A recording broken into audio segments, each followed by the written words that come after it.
Ladies and gents, welcome to the Skyreach. Can we all just take a moment to drink in the detail and love that has gone into this dungeon? Because it is absolutely breathtaking from start to finish. It is astounding. It's a cut above the rest. It really is.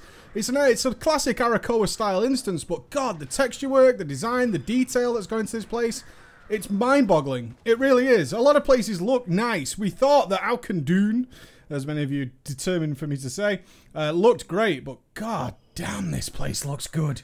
It's so much further ahead, and I hope to see the rest of the dungeons following suit. But we're here, Skyreach, the Arakoa dungeon.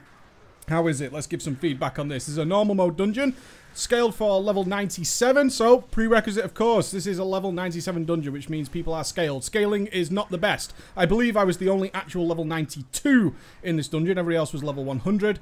I have included the damage meter. Now, before you get a little bit crazy, please understand that balancing isn't done yet, despite the fact that there's raid testing coming. I don't know why, guys, but that is the situation, which means some people are doing crazy damage, some people are doing really, really bad damage. Don't get your panties in a twist. Balancing will come later, probably after the first raid testing. For some fucking reason. I don't know. Onto the instance. So, it's a lot of birds. This trash is immense. One thing I want to point out, this trash is absolutely immense. Every single mob here has a different name. In fact, this has more varieties of trash than I have seen in any dungeon in the history of World of Warcraft. There's 5 packs, and they're all different, and they all do different things. You're going to have to learn a little bit of this. You can, at the moment, sort of throw your head into it and get through it. But I have a feeling that you're going to need to be learning what the hell things do on Heroic. You can see things like defense prisms being spawned. You see you've got a target switch there and all that kind of stuff. You've got to be getting on that. There's healers in here. There's shielders. There's all kinds of things happening here. There's whirlers. There's people charging you. There's people throwing hurricanes. There's cyclones. There's the banishes. Oh my god. And if you're not aware of what's going on, depending on the level of heroics, and certainly in the challenge mode style of stuff, you're going to have a really bad time. So get used to learning this when you guys get in here during your leveling process, because it's well worth it. On to the first boss then. This boss is a joy, but I will say this, due to the DPS difference, I've done this guy like 4 times now. Some groups, I have killed this boss before he's been able to do anything. Right? If I was like on a warrior, I was doing like triple the DPS of everybody else. It's one of the reasons I'm not showing it. But on other groups where the DPS is relatively low, wow, this guy really starts to flex his muscles. So we'll show this for you now. His name is Ranjit. Ranjit has lots of abilities. He has targeted wind walls. Now, these, I say targeted because they do, in fact, select players for where to cast. You can see it throws on you and throws this spinning, whirling blades, okay? He also spawns a blader out the outside of the dungeon, and then he has his main ability, which is 4 winds. 4 winds is then going to circle around. So you could... What happens is the combination of wind wall and 4 winds actually creates very, very difficult movement throughout the entirety of the fight. Throughout the absolute entirety of the fight. It's really cool. These wind walls and the 4 winds hurt very, very much. They really, really hurt. And God, it's fun.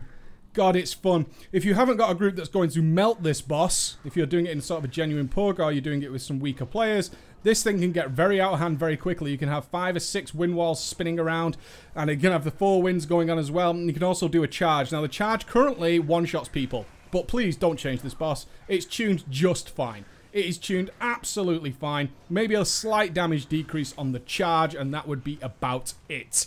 Because, God, it's fun. God, it's fun. What a wonderful boss. Moving on. More difficult trash. You have wonderful birds that are throwing you over their heads if you're the tank, and throwing you here and there near platforms. It's just, this instance is great fun, by the way, guys. I just want to point out, this has been easily my best 5-man so far. Moving on to our next boss. Now, this guy is a little bit of a quandary in terms of how difficult it is depending on which group you have again. This boss is designed for tanks. It is well and truly designed for tanks.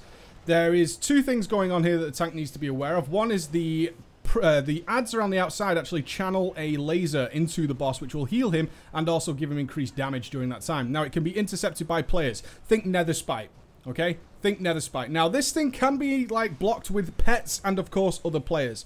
As this group didn't know what was going on in the video I'm showing you now, I took it and actually did just fine. It's actually better, in my opinion, if the tank controls it and keeps the boss in the middle, but it does work with the DPS taking them as long as it's a DPS and you've got a good healer. I used my shield in order to maintain and sort of disperse some of that damage wherever possible. The other ability that's going on, which is why this is very cool for the tank, is the smash. Now, this boss, Arachnath, can actually smash you with either his left or right hand. His right hand smash is very slow and really hurts. I'm talking about 90k damage. It really smashes you in the face, and as he gets an increased damage buff over the fight anyway, that really starts to cause some damage. It's a slow one. His left hand smash is very quick.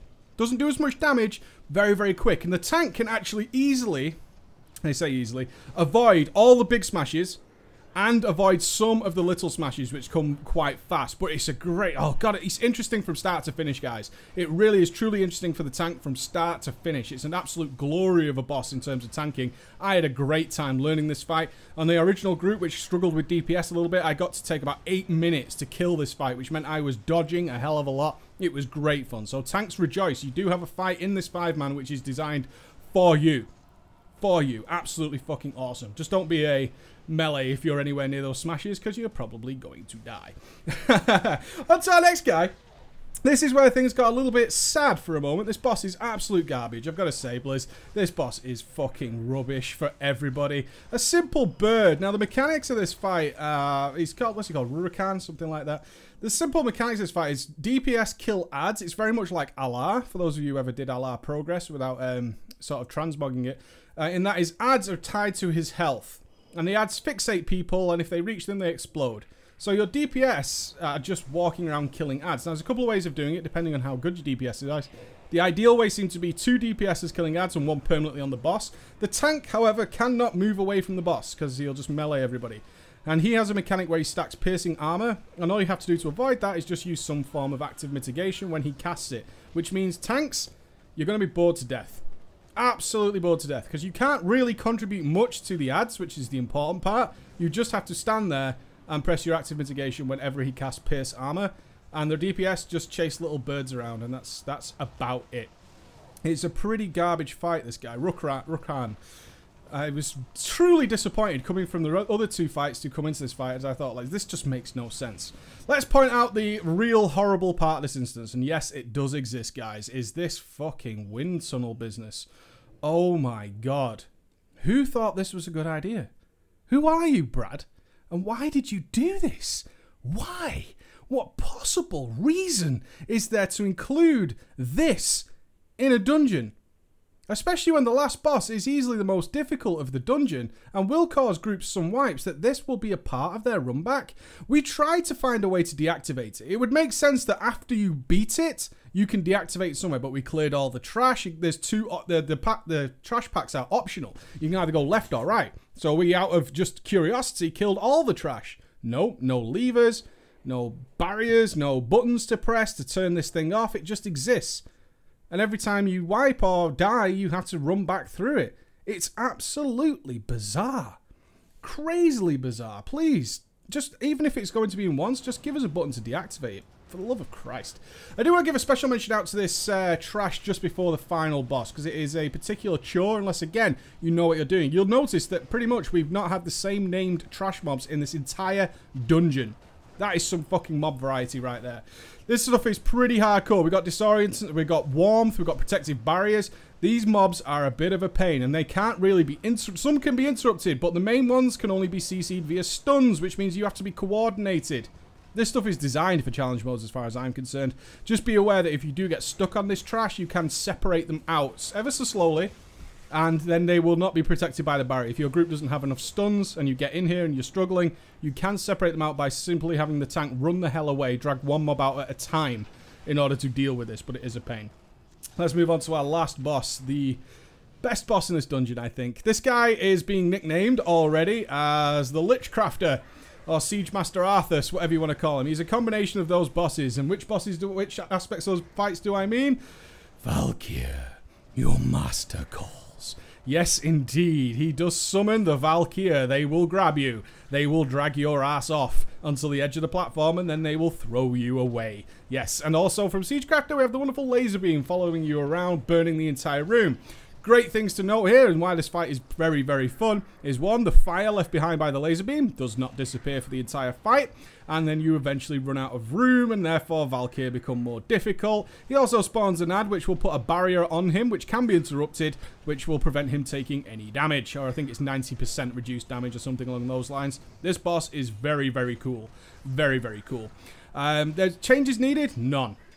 It works very, very well if you're on the case. So once you learn it and have a couple of wipes, yeah, you're going to be fine with this. It is possible to burn him so fast. Like I say, I've done this a few times now, but this was the most representative version of the fight I could show you guys. It is possible to burn him so fast that it becomes, the room is still relatively empty. But that's okay, because not all groups are going to be full of 14 out of 14 raiders or whatever. There will be groups as normal, and most of you guys will be probably using the LFD system to get in here. But it's all manageable. Absolutely manageable. But it does need to be managed. If you don't manage the mechanics of this fight, you're going to be fucked. You're going to be absolutely fucked. You need stuns, you need interrupts, you need target switching, you need to plan where you're going to leave fire, you need to be overlapping fire if you can. I'm going to leave you with this boss for the remainder, but God, Skyreach, 10 out of 10. Fucking love this place. Besides that goddamn wind wall. Please, Blizz. Please. Blizz, please. See you later, guys. Bye.